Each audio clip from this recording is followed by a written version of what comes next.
आपल्या गावचे भूमिपुत्र जरा पाटील शांत बसा, शांत बसा. थोडा आणि सेवेमधून कालच सेवानिवृत्त झालेले ते पिच्ची होणार आहे का? शेख खादर साहेब, माझ्यासोबत आलेले महानगराचे जिल्हाध्यक्ष दिलीप भाजपाचे प्रदेश सदस्य माणिकराव मुकदम,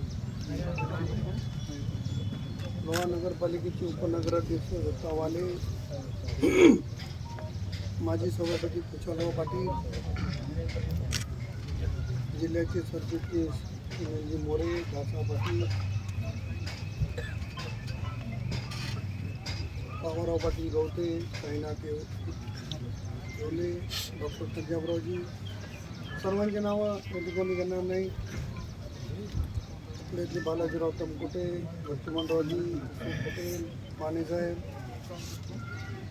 माझ्यासोबत आलेले सर्व पत्रकार मित्र, सर्व खात्यांचे अधिकारी, सर्व माझे सहकारी मित्र आणि बंधू, मोठ्या प्रमाणावर अतिवृष्टी झाली आणि मला असं वाटतं की 84च्या नंतरचा सगळ्यात मोठा पाऊस परवाचा झाला.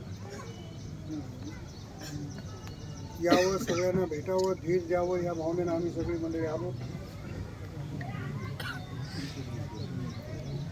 पण ज्यांनी देशसेवा बजावली ते शेख खादर साहेब काल निवृत्त झाले आणि मला निरोप मिळाल्याच्या नंतर मी सांगितलं की आपण त्यांचाही जाऊन सन्मान केला पाहिजे.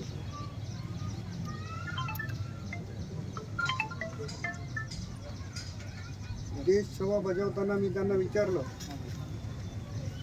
ते म्हणाले मी जम्मू आणि काश्मीरला होतो.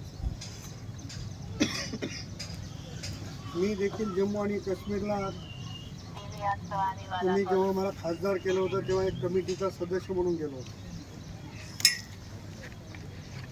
गुलमर्ग आणि टेलमर्ग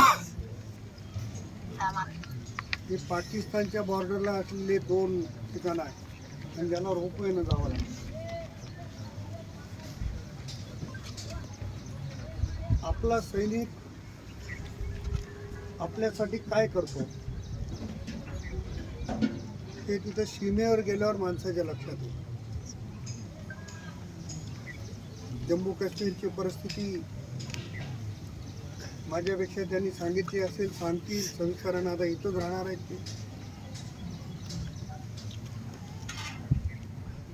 दिलीप, आम्ही जेव्हा वर गेलो तेव्हा आपल्या देशाचा ध्वज लावलेला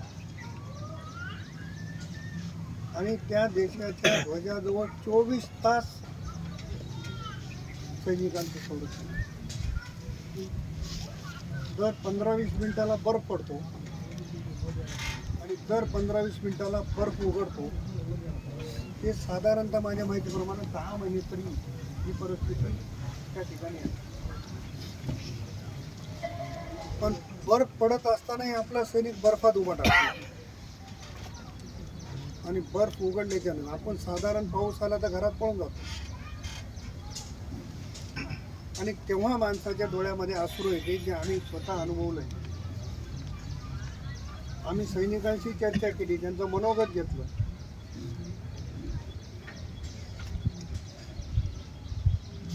आणि ते सैनिक आहेत, त्यांचं कर्तव्य आहे म्हणून आपण या ठिकाणी सुरक्षित आहोत.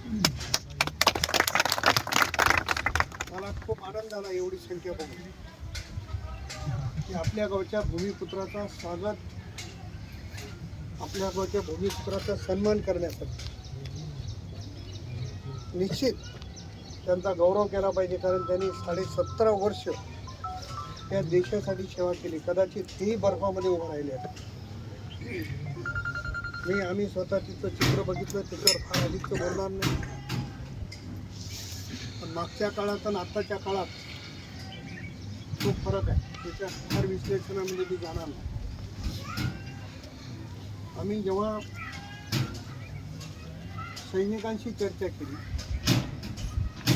तेव्हा सैनिकांनी आम्हाला एक सांगितलं की पूर्वीच्या सरकारमध्ये पाकिस्तानच्या सैनिकांनी आम्हाला मारलं तर आम्हाला विचारावं लागत होतं की आम्हाला त्यांनी मारले, आम्ही काय करावं. आणि नरेंद्र मोदी देशाचे पंतप्रधान झाले, त्यांनी सैनिकाला अधिकार दिला की त्या सैनिकाने हात वर केलं तर तुम्ही त्याचा हात कलम करून टाका, मी तुमच्या पाठीशी आहे. एवढी ताकद सैनिकांना दिली, एवढे पॉवर सैनिकांना दिली. त्याच्यामुळं आपलं सैन्य आपल्याला सुरक्षित ठेवू शकलं असं म्हणलं तर काही चुकीचं होणार नाही. म्हणून शेख कादर साहेबांचा सन्मान करताना माझ्यासहित सर्वांना दूर दाटून आला, अत्यंत दाटून आला. अशा सेवा करणाऱ्या एका सैनिकाला निश्चित सलाम करणं हे माझं काम आहे. आपल्या सर्वांच्या वतीनं कादर साहेबांना खूप खूप शुभेच्छा देतो. येणारं त्यांचं भावी जीवन हे सुख समृद्धीचं जावं अशी प्रार्थना करतो. आणि शेतकरी बांधवांसाठी एक सांगणार आहे की 100% जमिनीचे पंचनामे करण्याच्या सूचना या ठिकाणी दिलेल्या आहेत. संबंधित खात्याचे सगळे अधिकारी आहेत. माननीय जिल्हाधिकारी साहेबांशी आमचं बोलणं झालेलं आहे, वरिष्ठांशी बोलणं झालेलं आहे. त्याच्यामुळं आपण सगळ्यांनी संयमाने घेऊ.